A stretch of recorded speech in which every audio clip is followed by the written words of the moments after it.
কথাতেই আছে, নিরামিষ দিনে খাওয়ার কিছু না থাকলে ডালে চালে খিচুড়ি বসিয়ে দেব। তো বন্ধুরা, আজকে আমি বানাবো ভোগের মতন খিচুড়ি। খিচুড়ি বানানোর জন্য সবার প্রথমে আমি তেলের মধ্যে কিছু সবজি যেমন বেগুন, আলু, গাজর ও টমেটো ভেজে নিচ্ছি। প্রথমেই আমি টমেটোগুলো দিচ্ছি না, আগে এই আলু, গাজর, বেগুনগুলো তেলে দিয়ে নাড়িয়ে নিচ্ছি। তারপর ঠিক 5-10 মিনিট বাদে আমি টমেটোগুলো দিয়ে দিলাম। এবার কটি ফুলকপি ভেজে নিচ্ছি। ফুলকপিগুলো আলাদা করে ভাজলাম, তাতে ফুলকপিগুলো ভালো মতন ভাজা হবে। এবার সব সবজিগুলো ভাজা হয়ে গেলে নামিয়ে নিয়ে একটু তেল দিয়ে অল্প কটা বাদাম ভেজে নিচ্ছি। বাদামগুলো বেশ লাল করে ভালো মতন ভাজা হয়ে গেলে নামিয়ে নিচ্ছি একটি পাত্রে। এরপর কড়াইতে তেল দিয়ে 1 চামচ মতন আদা বাটা ও কটি কাজু দিয়ে নাড়াচাড়া করে নিলাম। তারপর ধুয়ে রাখা মুগ ডালগুলো দিয়ে ভালো মতন নাড়তে লাগবে কিছুক্ষণ।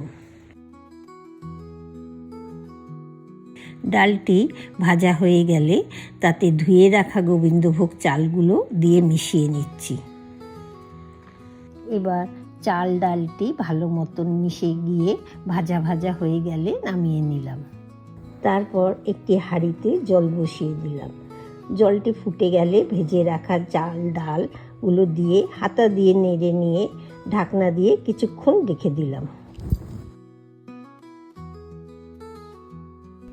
এবার ঢাকনা সরিয়ে তাতে ভেজে রাখা সব সবজিগুলি দিয়ে আর তাতে 2 কাঁচা লঙ্কাও দিয়ে দিলাম।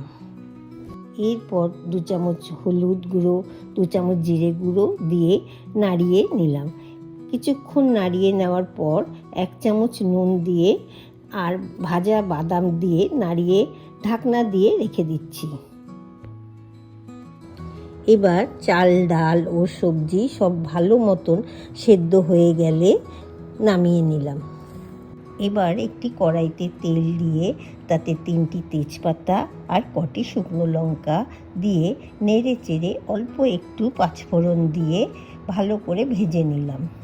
এরপর খিচুড়িটি ভালো মতন হাতা দিয়ে নাড়িয়ে নিয়ে ভেজে রাখা সম্বারটি দিয়ে আর তাতে 1 চামচ চিনি দিয়ে আর 1 চামচ মতন ঘি দিয়ে ওপর দিয়ে ভাজা মশলা ছড়িয়ে ঢাকনা দিয়ে রাখলাম।